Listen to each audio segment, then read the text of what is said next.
Glória a Deus. Queridos, vamos pegar o nosso livro Nascidamente. Vamos abri-lo aqui na página de número 132. Logo aí onde começa, desse segundo parágrafo aí, com a palavra afinal. Afinal. E eu quero começar esse nosso estudo, antes de nós efetivamente entrarmos na leitura do livro, mas eu quero advertir os irmãos com respeito a um detalhe muito importante dentro da economia de Deus, do propósito de Deus. Quando a gente fala sobre economia de Deus, essa expressão, ela quer significar que Deus, na sua obra criadora, quando Deus estabelece a criação, traz à existência a criação, aí há uma relação entre Deus e a sua criação. Deus vai se relacionar com a sua criação dentro de uma grande obra de salvação. A queda já era não somente conhecida por Deus, mas eu até acredito que a queda do homem é uma questão mesmo de necessidade.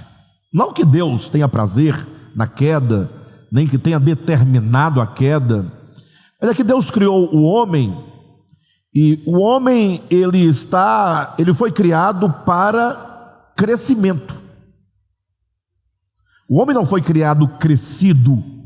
Eu não estou me referindo a tamanho de corpo, feto. Eu falo que no sentido da consciência do homem. O homem, afinal, ele é consciência, pura consciência. E Deus, quando cria o homem, e a prova do que estamos dizendo, é o nascimento de cada um dos seres humanos. Todo ser humano, ele nasce infante, sim ou não? E ele vai então, no eixo da sua história, ele vai crescendo, se desenvolvendo, espírito, alma e corpo. Então você quer ter uma ideia do todo da humanidade, olha para uma criança. Assim como a criança, ou todo ser humano, ele tem um desenvolvimento pessoal e individual, até atingir uma suposta ou possível maturidade, assim também em relação à humanidade. O homem criado, ele é criado humanidade. O homem criado não é um homem individual. A palavra Adão, a critério, quer dizer humanidade. A Bíblia é clara nesse aspecto, quando é dito que Deus cria macho e fêmea. Ou seja, é um homem polarizado. Tem os polos, o polo do macho, o polo da fêmea, que juntos formam uma unidade. O homem é macho e fêmea, no sentido humanidade. Do contrário, teríamos dois. Mas a Bíblia afirma que nós tínhamos um. Lembra que, olha só como está na Escritura, Deus tira do próprio homem, do seu lado, os elementos para compor a mulher. E quando o homem se desperta, diz o quê? Esta, afinal, é osso dos meus ossos, e é carne da minha carne. E aí vem o princípio espiritual. Portanto, se tornam os dois uma só carne. Isso é a prova de que a humanidade é uma, e não duas, e não milhares. Ainda que haja bilhões de indivíduos, mas é uma só humanidade. E essa humanidade, ela, dentro do eixo da sua existência, ela vai o quê? Se desenvolvendo, ela vai crescendo. Então Deus já criou a humanidade nessa tendência do crescimento, o que passa por um período de adolescência, sim ou não?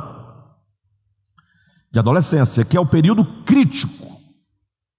Por que é o período crítico de uma vida, de uma existência? Ora, porque antes da adolescência, a criança, por mais que ela tenha as suas resistências, ela tem um aspecto dócil, de dependência dos pais, porque precisa de em todos os aspectos. Mas chega um momento da existência que ela já quer ter a sua vida própria. Esse é o momento da queda, né? Da queda da humanidade. Então o homem criado, humanidade criada, num dado momento, quando começa a se despertar para suas faculdades, para os seus desejos, suas pulsações, ele olha e agora ele acha que ele pode ter uma vida independente da fonte da qual ele partiu, né? Da vida a qual ele pertence, não é isso?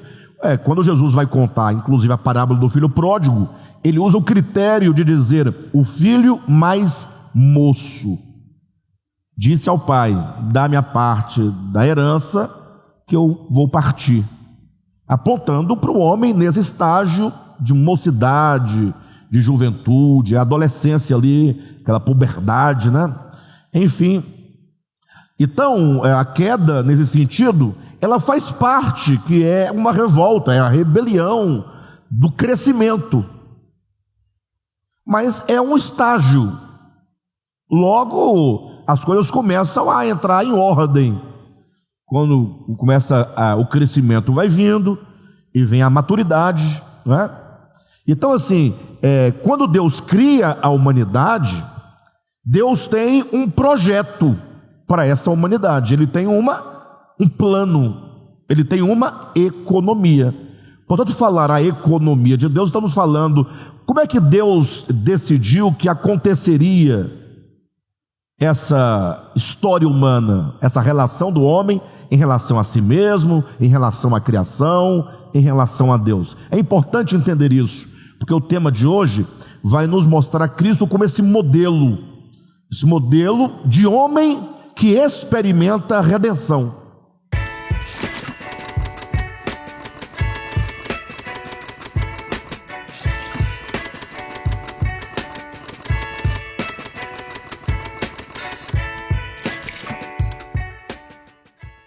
Entendem? Cristo enquanto aquele que é santificado pelo Pai e que agora, juntamente com os outros que estão sendo santificados, né, são chamados todos eles de irmãos. Então vamos ler o texto daqui a pouco, vocês entenderão melhor a proposta da mensagem de hoje. Mas o fato é que temos que entender, portanto, esse projeto. Quando você entende o projeto de Deus, fica até mais fácil de você poder se compreender e começar a pensar as suas decisões, né? O caminho que você quer seguir na sua existência, e enfim. Bem, então de todo modo, hoje à noite queremos apresentar a Cristo Jesus, no caso o Cristo Jesus, o Jesus homem, como sendo o modelo do homem que Deus deseja para si. Se nós pensarmos que Deus criou o homem, e lá em Gênesis é dito que Deus o criou, a sua imagem, conforme a sua semelhança, logo você pensa: poxa, se Deus criou o homem a sua imagem e semelhança, então o homem foi criado pronto, não é? Só que nós nos esquecemos que em Romanos capítulo 5, versículo 14, é dito que aquele homem criado, ele era uma prefiguração daquele que havia de vir. Logo, se ele era uma prefiguração, ele não era exatamente aquilo que seria. Ele apenas apontava para o Cristo que haveria de vir na sua encarnação para ser o homem perfeito. Tanto é verdade que nesse intervalo entre o homem criado à imagem de Deus em Gênesis e Paulo dizendo que era uma prefiguração, vamos encontrar o próprio Davi no capítulo 8 de Salmos, indagando essa questão do homem. Ora, se o homem é criado à imagem de Deus, criado para governar, né, exercer domínio, ele diz: eu não vejo este homem nessa situação. Davi fica ali num pensamento, num paradoxo, sem saber como conciliar o texto bíblico com a realidade humana. Somente em Hebreus é que o escritor aos Hebreus vai resolver essa questão dizendo: não, aquilo que foi dito lá em Gênesis, sobre o homem criado à imagem de Deus, que Davi indaga no capítulo 2, Isso se cumpre em Jesus. Capítulo 2 de Hebreus vai dizer: porque alguém em certo lugar, está se referindo a Davi, disse, né, que é o homem para que dele se lembre, o Senhor o fez para exercer domínio, tal. Aí o escritor de Hebreus fala: todavia nós não vemos essas coisas acontecendo deste modo. Vemos sim aquele que por causa do sofrimento ele foi coroado de glória e de honra, Jesus. Então Jesus, ele é o cumprimento profético de toda a história humana. A história humana como que uma grande profecia, constituída de símbolos, de sombras, de figuras, apontando para um cumprimento. Jesus é o cumprimento de toda a história. Jesus, ele é o objeto da obra de Deus. Jesus, como diz a Escritura, é o eleito do Pai. Então, além do fato de o Cristo ser Deus, que já é uma coisa estupenda, o Cristo entrando na história e se tornando homem, este homem no qual o Cristo se encarna, este homem é o cumprimento. Então toda a história deve olhar para Cristo. Todos nós olhando para Jesus, ele é o modelo, ele é a matriz a partir da qual todos nós alcançaremos o cumprimento do propósito de Deus. Então Jesus não é somente um objeto de adoração, levanta a mão, Jesus eu te amo, Jesus é bom, ele é maravilhoso, ele cura. Não, tudo isso é verdadeiro, né? Agora, não é só isso. Você não pode reduzir Jesus a uma idolatria, reduzir Jesus a uma figura, né, que resolve seus problemas imediatos, materiais. Não, ainda que ele resolva muitas coisas, não vamos também aqui, né, entrar nesse mérito, mas precisamos conhecer o Jesus, projeto de Deus. O Jesus, aquele para quem todos devem olhar, enquanto aquele que é o caminho, aquele que é a verdade, aquele que é a vida, aquele que é tudo. Afinal, Paulo vai dizer que por fim, Cristo será tudo em todos.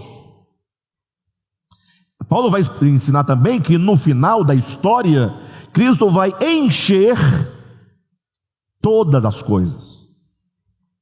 Paulo vai ensinar em Colossenses que Jesus, ele foi constituído na economia de Deus, pelo Pai, pelo Eterno, enquanto aquele que tem a primazia em todas as coisas. Ele é primeiro em tudo. Onde você imaginar, ele é primeiro, ele é primeiro, ele é primeiro. Paulo vai dizer que nele habita corporalmente a plenitude da divindade. E que nele, portanto, habita toda a plenitude, não da divindade somente, mas toda a plenitude. Abra sua Bíblia rapidamente, só para os irmãos perceberem essa questão interessante. Colossenses aí, capítulo 1. Irmãos, leiam o livro de Colossenses, viu? Essa carta é maravilhosa. Então, no capítulo 2, versículo 9, vocês encontram aí que nele habita corporalmente toda a plenitude de quê? Da divindade. Então, quanto à divindade, qual é essa divindade que se refere? É aquela que Paulo diz que ninguém viu, nem é capaz de ver. Deus, enquanto divindade, é tão estupendo, é uma coisa tão fora da lógica, do raciocínio e do alcance do homem, que não tem como você contatá-lo.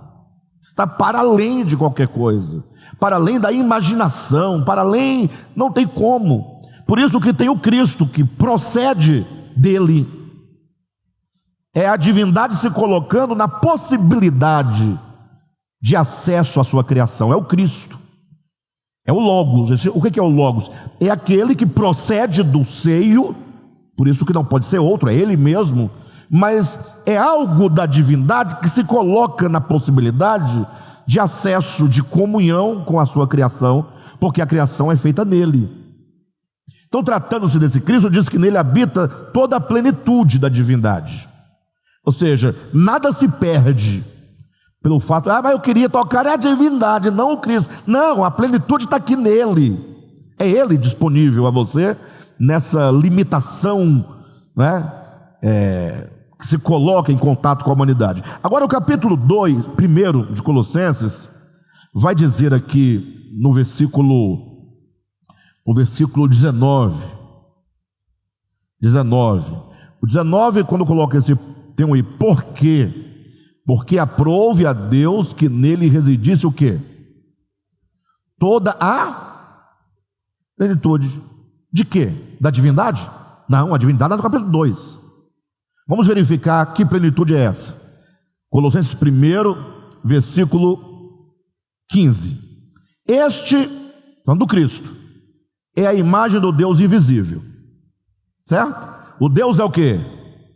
Invisível. A divindade é invisível. Ou seja, está para além do alcance do visível, da possibilidade. Então, ele é a imagem, aquele que traz. Você vê a divindade no Cristo. Agora veja, este é a imagem do Deus invisível, o primogênito de toda a criação. Primogênito não é primeiro aqui. Primogênito é aquele que é herdeiro. Primogênito enquanto aquele para quem tudo foi feito, aquele que é o eleito, né? Ou seja, a relação do Cristo está para com a criação. Por isso que ele vai explicar o sentido de primogênito quando diz assim, olha, no versículo 15, ele é o primogênito de toda a criação, pois, esse pois é explicativo. Por que ele é o primogênito? Porque ele foi criado primeiro? Não, pois nele, esse é o sentido de primogênito, pois nele foram criadas todas as coisas. Por isso que ele é o primogênito, nesse sentido. Pois nele foram criadas todas as coisas, onde? Nos céus e na terra. Tudo nos céus e na terra foram criados nele. Tanto as coisas visíveis, na sua Bíblia, e as invisíveis. Aí ele começa a elencar, né? Sejam tronos, sejam soberanias, sejam principados, potestades, tudo foi criado por meio dele e para ele. O que quer dizer que ele é o primogênito? Que tudo foi criado nele, por meio dele e para ele. Por isso que ele é o primogênito da criação. Ele não é o primogênito na criação. Na criação, se ele fosse um ser criado aqui junto com a criação. Não, da criação ele é o cabeça, ele é o chefe, ele é o lugar, ele é o criador, ele é o alvo, ele é o objetivo. Porque a ideia de primogênito na Bíblia traz a ideia não de primeiro. Estranho, né? Não, já passo, Alexandre, primogênito é primeiro gênio, primeiro gene, primeiro filho. Não. Leia a Bíblia, você vai observar que todos os primogênitos de Deus foram por ele eleitos, não sendo nenhum deles primogênito.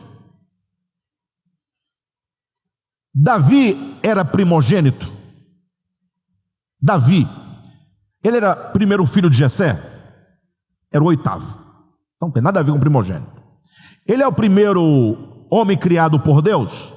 Não, foi Adão. Logo não pode ser primogênito nesse sentido de primeiro. Ele foi o primeiro rei de Israel? Então não pode. Em que sentido ele é primeiro? Aí no Salmo 89 diz: Davi, o meu primogênito. Quem foi o primogênito de Abraão? De Abraão. O primogênito de Abraão, Ismael. Ele gerou Ismael, depois gerou Isaac. Quem Deus escolheu? Isaac é o primogênito, nesse sentido. Quem é o primogênito de Jacó? Ou melhor, de Isaac? Mas Jacó foi o primogênito ou foi o segundo? Então você vê que Deus escolhe o segundo como primogênito. Então em toda a Bíblia, o primogênito nunca é o primeiro. É quem? O eleito. Entende que o primogênito, para Deus, do conceito divino, não é o que nasce primeiro. Ainda que os homens assim possam pensar e entender, mas para Deus, o primogênito é aquele a quem Ele elege. Por isso que a igreja é uma igreja de quê? De primogênitos, de eleitos. Perfeito? Agora, então é nesse sentido que Ele é o primogênito. Então veja a grandeza do Cristo em relação à sua criação. Versículo 17. Ele é antes de quê? Todas as coisas. Aqui é a ideia todas as coisas. Imagina tudo que é criado. Ele é antes, logo ele não tem relação de filiação, de fraternidade. A relação dele não é de ser criado, porque o que é criado veio depois. Porque antes de tudo que era criado, nada era criado, e lá ele estava. Entende ou não? Bem, mas vejam onde nós vamos chegar. Versículo 17. Ele é antes de todas as coisas, nele tudo subsiste. Então não somente existem nele todas as coisas, como subsiste, é a existência em continuidade. Só pode ter continuidade a existência porque está nele. E por que tudo isso? Ah, sim, aí continua, né? 18. Ele é a cabeça do corpo. Agora já entrou em que âmbito? Qual a relação?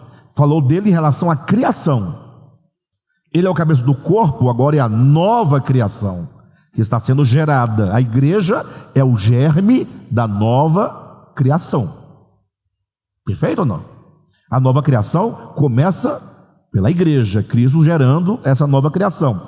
Entrou para o âmbito da nova criação. Ele é o cabeça do corpo, vírgula. Que corpo é esse? A igreja. Ele é o princípio, é o germe, é a origem, é a causa. Ele é o primogênito entre os mortos. Para que ele é isso tudo? Para em todas as coisas ter o quê? A primazia. Então é tudo isso no âmbito da criação, no âmbito da nova criação, tudo para ter o quê? A primazia. E por que tudo isso? Porque, versículo 19, aprouve a Deus. É a questão divina do eterno. Aprouve ao eterno. E aprova o quê? Que nele, no Cristo, residisse o quê? O que fica fora dele? Residisse toda a plenitude. Então ele é o telos do propósito eterno de Deus. Ele é o fim de todas as coisas. Ele é o alvo. Não tem como você desviar o olhar de Cristo, porque ele é tudo. Tudo converge nele, tudo para ele, tudo nele. Então ele é o glorificado do resultado final da história. Por isso que fala-se de um tempo, em que todas as coisas hão de convergir para ele, para que essa plenitude.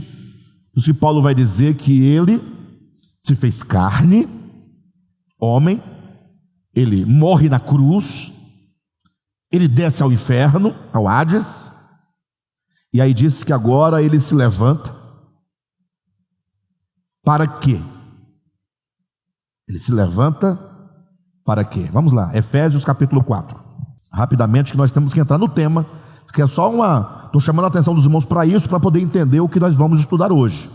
Capítulo 4, versículo 7. E a graça foi concedida a cada um de nós segundo a proporção do dom de Cristo.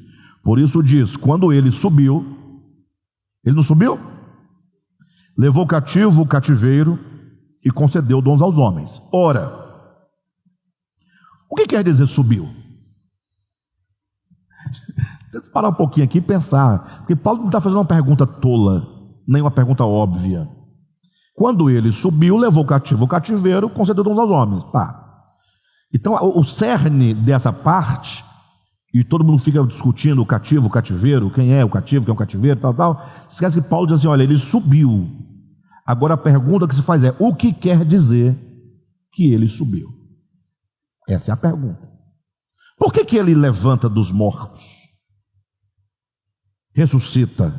Esse levantar-se e subindo até ser entronizado, não é um homem aqui que está subindo?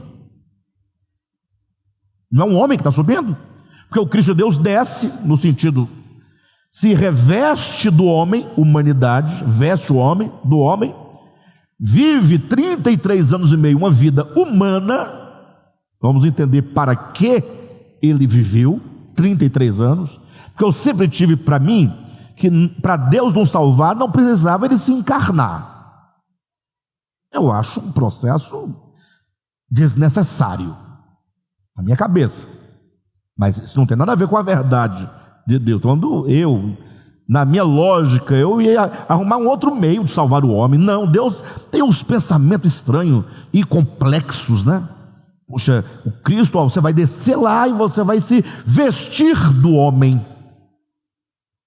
vai se tornar criatura, humano, ter experiências humanas, 33 anos vivendo, sentindo, percebendo, né? E você vai se vestir, não é de um corpo especial, porque, poxa, se fosse um corpo especial, né, valeria a pena, mas não, você vai se vestir de carne. Carne. E o verbo se fez o quê? Carne. Aí você fala, o que significa se vestir de carne? Nós estamos tentando entender a plenitude, né? Mas é porque há muitos detalhes aqui nesse meio termo aqui. Se vestiu de carne. Se você imaginar, vamos pensar igual Plotino aqui, para a gente poder ter uma ideia razoável, que as coisas que existem, se você pensar na criação de Deus, a carne é o elemento da criação que é corruptível, é terreno, rasteiro, é terra, mas existe todo um mundo aqui para cima, e na medida que você vai ascendendo, esse mundo vai perdendo essa materialidade, vai se tornando mais etéreo, mais suave, mais divino. Vocês entendem a ideia de que quanto mais você sobe, vai imaginando a criação, mesmo os anjos caídos não tem carne. Carne é o elemento mais básico. Não tem, além da carne, não tem mais nada para baixo, porque carne é terra. Então, se nós imaginássemos que a criação tivesse uma forma piramidal, a base é a carne, é o elemento mais fraco, mais frágil, inclinado, terreno. Jesus, na ocasião, falou assim para Pedro e mais 2 discípulos: olha, vigiai e orai, porque a carne é o quê? Ela é fraca. Ele não disse pecaminosa, está falando da fragilidade. A carne é fraca, mas o espírito é forte. Lembra dessa? Ou seja, o espírito tem força, carne é fraco. Por isso que a carne, ela tem a inclinação para o pecado, para o erro. Por quê? Porque ela é fraca. Desejo, sensações, coisas muito elementares. Então é dessa carne que o Cristo se reveste, da fraqueza, do elemento terreno. Então é você pegar o divino, o Deus, e unir com a fraqueza, com a coisa mais baixa. E é aqui que você vai viver, nessa carne, essa fraqueza. O verbo se fez carne. Só que agora você vai pegar essa carne que é fraca e você vai ter que vencer essa carne, essa humanidade. Você vai ter que sublimar isso aí, vai elevá-la, vai corrigi-la, vai ensinar a obediência. Essa carne não pode prevalecer. É terreno, vamos torná-lo celestial. Torná-la nesse sentido, né? Vamos transformar isso aí, vamos mudar isso aí, vamos dar um novo rumo. E aí ele vive 33 anos na carne. Ao passo de 33 anos ele é crucificado, ele é sepultado, ele desce às regiões da morte, ao inferno.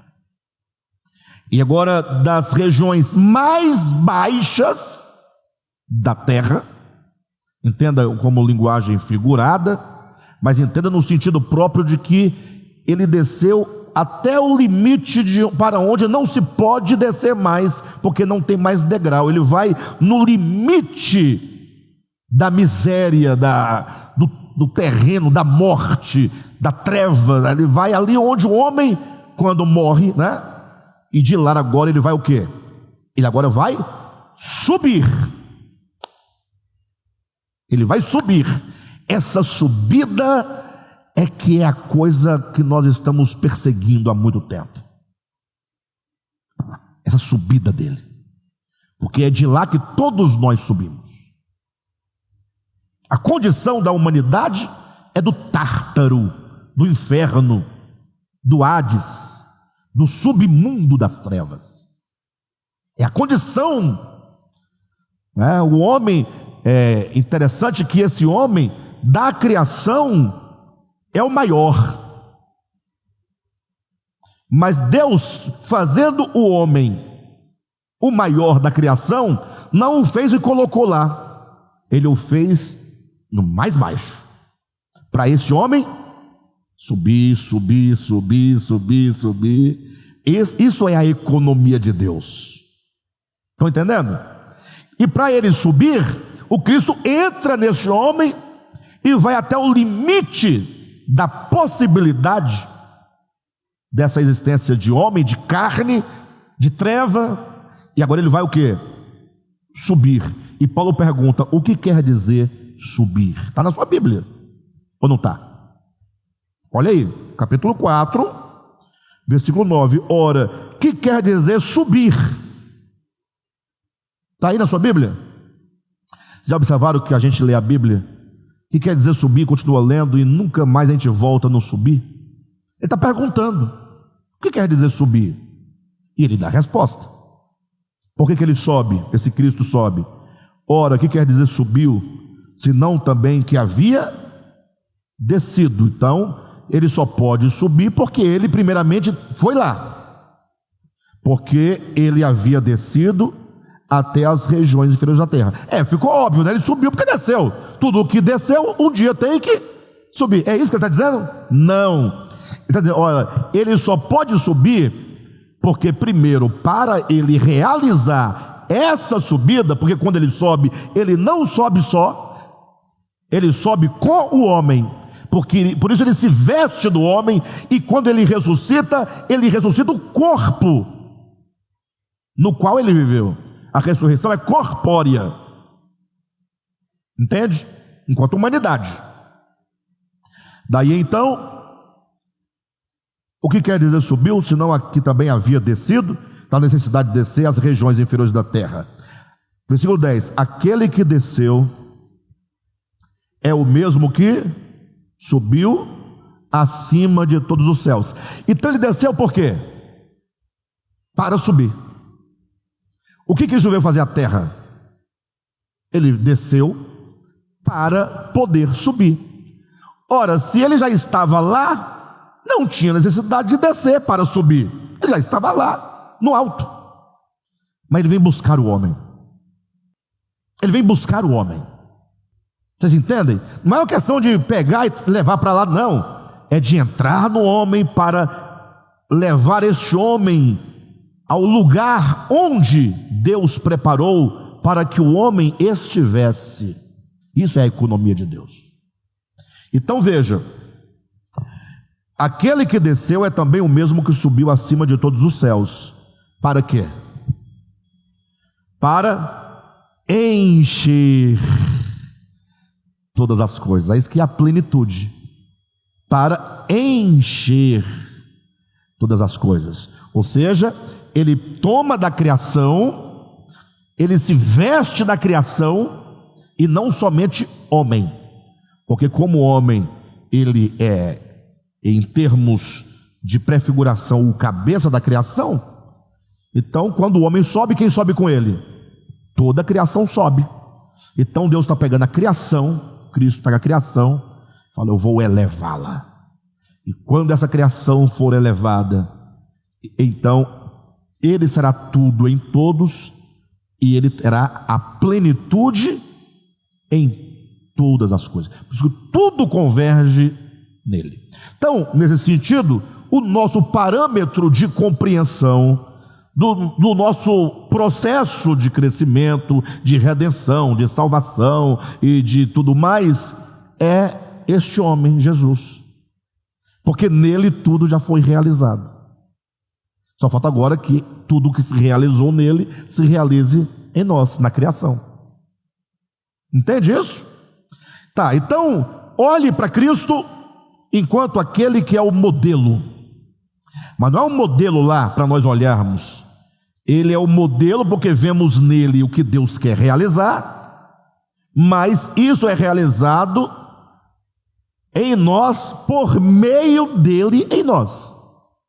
Dizer que Cristo é o modelo não quer dizer que agora vamos ter que imitá-lo. Você não vai conseguir imitar nunca a Jesus. Tenta imitar Jesus. Se vocês quiserem ter uma ideia de se o homem é capaz de imitar enquanto mimese, imitação, enquanto mímica. Se o homem é possível ao homem imitar Jesus, é simples. Eu ia falar para vocês pegarem uma ameba, mas isso não é prático, não tem como você pegar uma ameba. Pegue uma pulga. Eu não vou nem falar que a pulga é cega, porque deixa a pulga com seus olhos mesmo, normalzinha, uma pulga sadia. E agora essa pulga tem a pretensão de imitar a você, ser como você, homem carnal, caído, pequeno, miserável. Tem como a pulga pensar como você pensa, falar como você fala, agir como você age, realizar as coisas que você realiza, desenvolver as ciências, gastronomia, matemática, lógica, linguagem, literatura, direito. Qual é a possibilidade da pulga ser semelhante a você? Na imitação. Isso dará ideia. Se você olhar para Cristo, a dimensão, nós somos menos que uma pulga, e ele é mais do que o homem. Logo, é impossível. Então, a obra é ele que está realizando em nós. É ele que vai fazer tudo ele vai fazer. Agora, onde você entra nessa história? Se você compreende, e você agora começa a cooperar com ele. Imagine só uma criança que vai cortar o cabelo lá no salão. Quem vai cortar o cabelo? É a criança ou é o barbeiro? Quem vai executar o corte do cabelo? É o barbeiro. Nele, na criança. Só que a criança, porque é criança, ela pode cooperar ou não. Se ela dá birra, não quer, vai sair um corte bacana, é possível que até o cabeleireiro, o barbeiro, com medo de machucar a criança, fala: não vou fazer porque não tem como. Do modo como a criança está se comportando, eu vou machucar essa criança. Eu estou trabalhando com tesoura, com lâmina, não posso fazer, eu não posso me arriscar. E a criança vai deixar de cortar o cabelo porque ela não cooperou. Mas um dia ela vai ter que cortar o cabelo. Sim ou não? Então, existe no processo do nosso crescimento, nossa experiência de salvação, a cooperação. Você deixa de dar birra.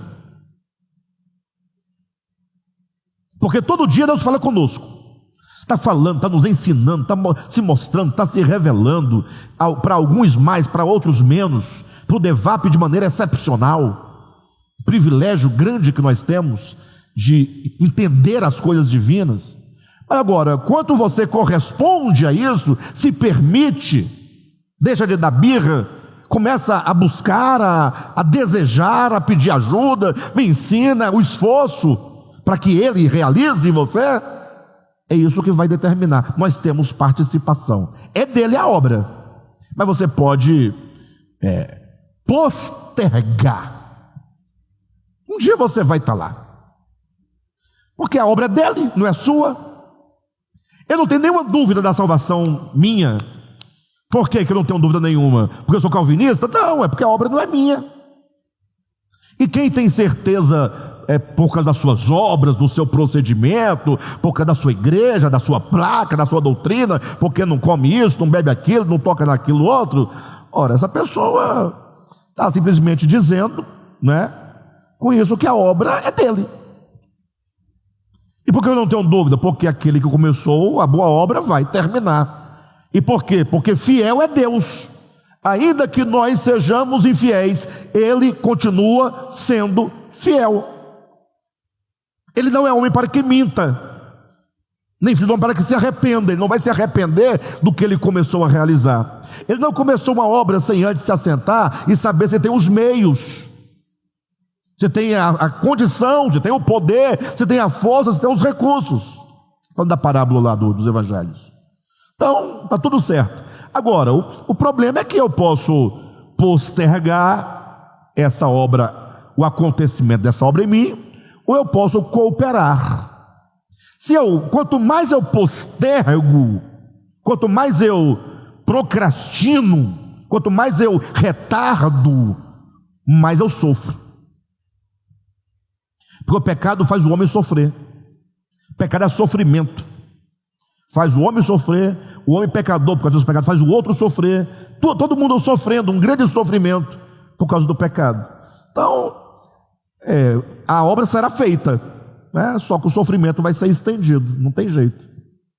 Mas se você cooperar, o sofrimento, ainda que necessário, porque você ainda está no caminho, mas além do bálsamo, da esperança, dos resultados acontecendo na sua alma, da paz interior, da tranquilidade interior, da segurança da sua alma, não é? Esse sofrimento também tendem, na sua própria experiência, a diminuir.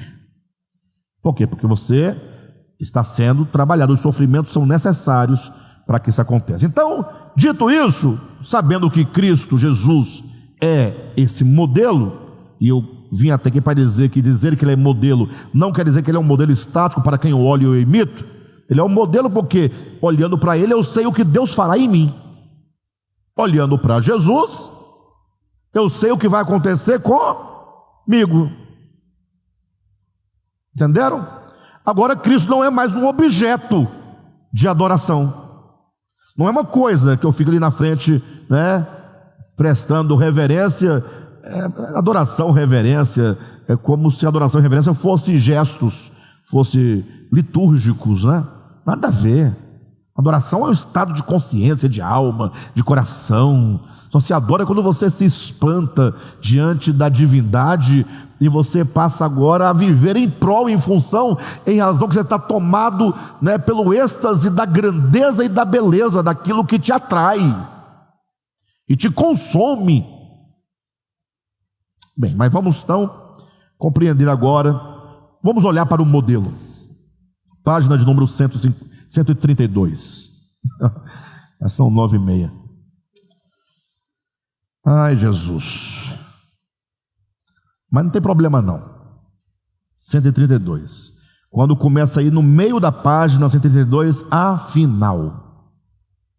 Afinal, a justificação ocorre na consciência do homem, no sentido de ajustá-la ao bem, ao justo, ao belo. Tá, então, justificação é o ajustamento. Entenda definitivamente isso. Esse capítulo desse livro, capítulo 8, está falando sobre o selamento de Deus nas testas dos homens. Deus selando os homens.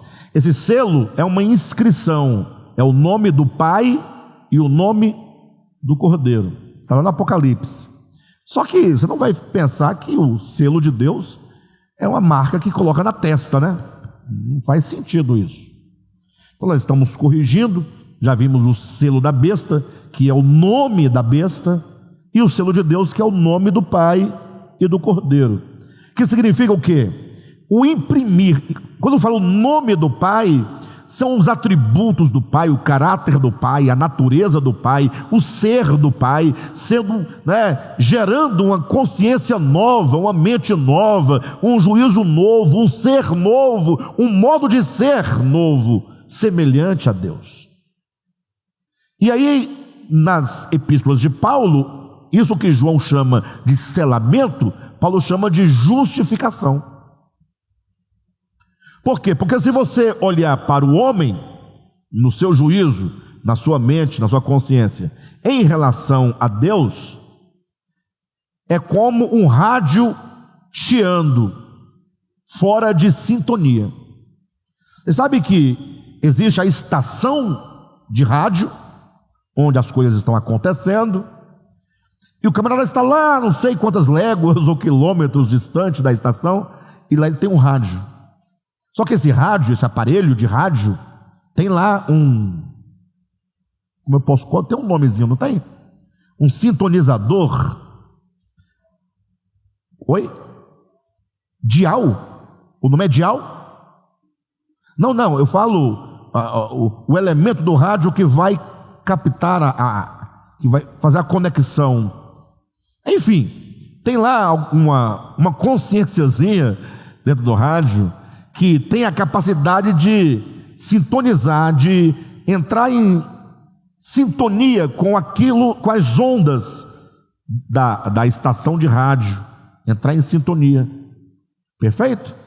Só que aí, se o dial, que é o botão que vai buscando estiver desajustado, a onda está passando, mas não há o quê? Sintonia, não consegue captar aquelas ondas para poder reproduzir aquilo que está sendo passado lá na rádio, na estação de rádio, não é isso? Então, esse está fora de sintonia, está desajustado. O rádio, a frequência do rádio está desajustada em relação à onda sonora que vem da estação. Aí você tem que o quê? Buscar sintonizar o rádio com a frequência, sintonizar. Aí quando sintoniza, às vezes ainda fica um pouquinho chiando.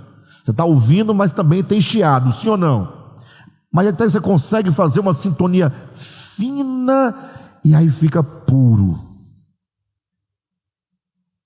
Então, é isso que é ajustamento de consciência. A minha consciência está totalmente fora de sintonia com o juízo de Deus, com a mente de Deus, com a consciência de Deus, com os atributos de Deus, com o caráter de Deus, com o ser de Deus. Por isso que Deus pensa totalmente diferente de mim e eu diferente dele.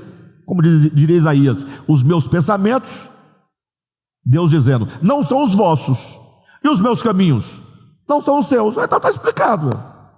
Falta de sintonia, falta de ajuste, falta de justificação. Então, na medida que Deus vai trabalhando em nós, Ele vai mudando, alterando. Aí, puxa, antes aquilo que você olhava para Deus, achava fantástico, achava maravilhoso no sentido de espanto. E fala, mas rapaz, é só Deus mesmo, não tem lógica pensar desse modo, porque a minha mente pensa totalmente diferente. Mas vai trabalhando, aí você começa a admirar, a desejar aquilo. Daqui a pouco você está amando aquilo, daqui a pouco você não tem como pensar de modo diferente daquilo. O que aconteceu com você? Você está sendo justificado no entendimento, na compreensão, em tudo aquilo que Deus é, justo, belo. É isso que está aqui. Afinal, a justificação ocorre na consciência do homem, no sentido de ajustar essa consciência ao bem. E eu coloquei com B maiúsculo, porque esse bem é Deus. É uma maneira de você se referir ao inominável, ao bem. Por isso que nós temos muita maldade. Não temos muita maldade ou não? Temos muita maldade. E às vezes a nossa maldade não é vista por nós como maldade, porque nós justificamos nossos atos e comportamentos. Às vezes você age, procede de um modo que você acha que é bom aquilo, é uma coisa boa, é um bem. Mas todo mundo está vendo que não é bem. Mas você justifica, você fica dando explicações, tentando convencer a si mesmo que aquilo é bom. Mas um dia você descobre que não era. Não é? Então, a justificação ocorre aonde? Na consciência. Ocorre onde? Na consciência do homem. No sentido de ajustar essa consciência ao bem, ajustar essa consciência ao que é justo, ou ao justo, ao belo. Por isso, para realizar esse ajuste, para realizar esse ajustamento, por isso, vestindo-se da humanidade, Cristo submeteu a consciência humana a mais severa disciplina, ensinando-lhe a obediência. Então, ele se veste do homem, da carne. E esse homem do qual ele se veste, como é a consciência deste homem? Ajustada ou desajustada? Bem, para nós podermos entender isso é fácil. Se você ler Romanos capítulo 5, a partir do 12 em diante, você vai ver que nessa economia de Deus, Deus determinou que só há dois homens. O primeiro homem, Adão. E o segundo homem, que é o Cristo Espírito, Cristo ressurreto. Entenderam ou não? É o Cristo ressurreto. Ora, se só há Adão e o Cristo ressurreto, o que eu sou? Eu não sou nada? Eu sou um homem também. E você, Adão? O que você é? Ora, aqui é o princípio do homem coletivo, de humanidade. Ou você está em Adão, logo você é Adão, ou você está em Cristo, logo você é o quê? Cristo, corpo de Cristo. Tem meio termo.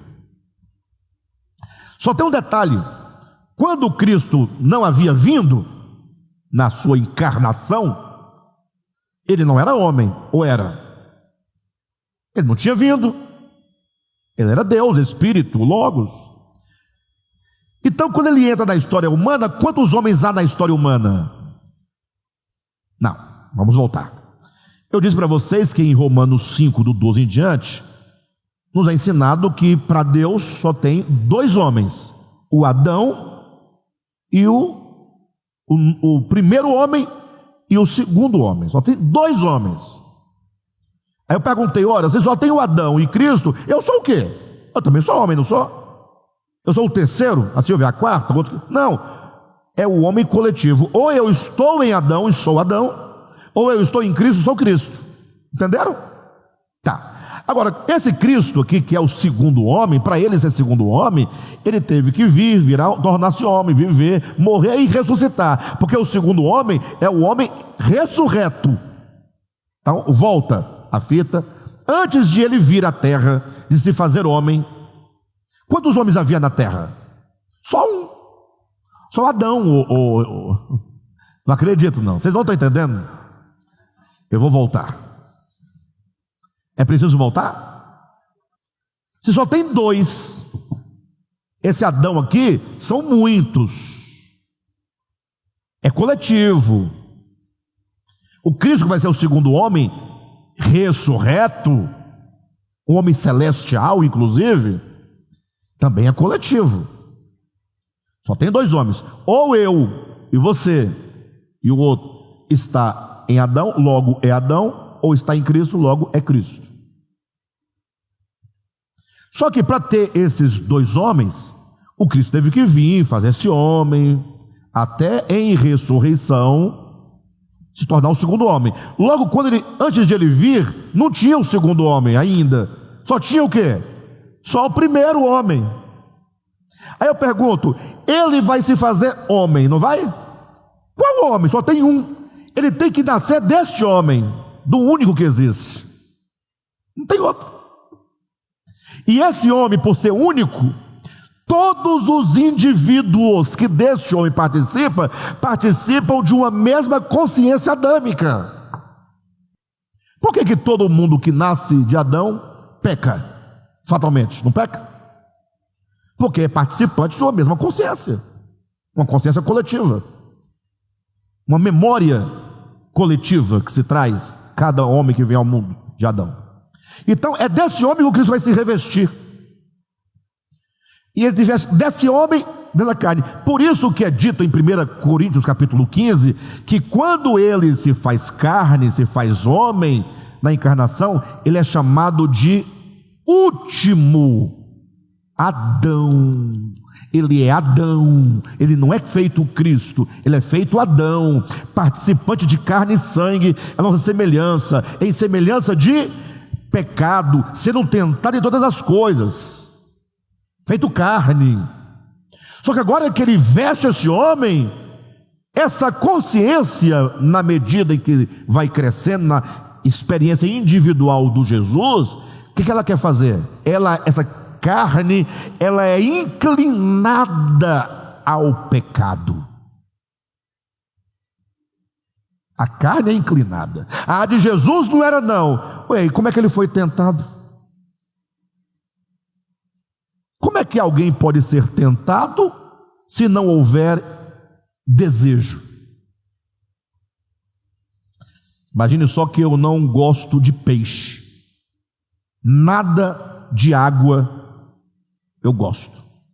Nem peixe, nem frutos do mar, cama, nada. Nem de lula eu gosto. Lula. Você está entendendo? Lula. Tem aqui as polvo, né, que tem. Você está entendendo? Que não, ninguém tenha dúvida. Agora, olhe para mim. Imagina só o Aldair. Rapaz, eu vou armar uma casinha para o Alexandre, vou colocar ele num estreito, vou tentá-lo. O que você vai fazer? Eu vou fazer frutos do mar, camarão, e ele vai fazer, vai preparar e vai trazer aquela oferenda, aquela coisa. Ele vai me tentar? É mais fácil eu meter a mão e derrubar esse negócio no chão, que outro trem para cheirar ruim, aquele trem. Eu estou falando de mim, vocês estão entendendo? Não tem como alguém ser tentado sem vontade, sem desejo, sem inclinação. Cristo se veste de Adão. O único homem que tinha na terra era Adão. Adão coletivo, nunca pense em Adão individual. Toda vez que você pensa em Adão e pensa num homem isolado lá no Éden, você perdeu todo o sentido que a Bíblia quer conferir nas suas páginas. Esquece isso. Adão é, na revelação, um homem coletivo. Ele se veste deste homem, com as inclinações, com a consciência desintonizada ou fora de sintonia, tudo. E agora está o problema, porque essa carne, ela é resistente, ela é forte para o mal, para o bem ela é fraquíssima. E ela é teimosa, e ela...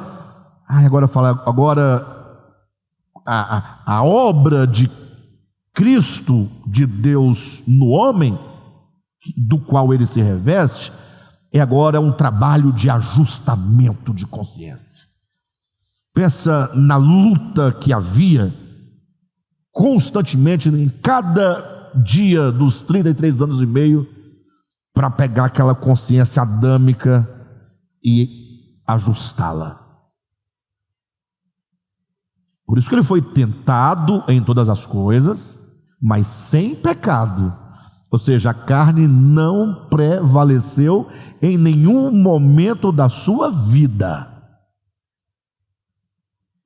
Porque se ele se vestisse de um corpo diferente do de Adão, primeiro que não havia essa outra humanidade, não tinha como. Se ele vem e faz carne, tem que ser Adão. Só tem 2 homens, o segundo ainda vai nascer depois da sua morte e ressurreição. Então, se ele tivesse vestido de um corpo de um robô, de uma coisa, qual o sentido disso, pessoal? Deus estaria brincando de quê? Não, a obra de Deus é perfeita. E agora ele se vestindo da carne, ele fala: agora é a hora de viver o divino como homem, nas fraquezas humanas, nessa carne fraca, tendenciosa, inclinada ao mal, e eu vou ajustá-la, eu vou ajustar esse homem, eu vou corrigir esse homem, mas esse homem é tão teimoso, eu vou submeter a ele a um aprendizado da obediência por meio dos sofrimentos. Mas não pense nos sofrimentos físicos, não.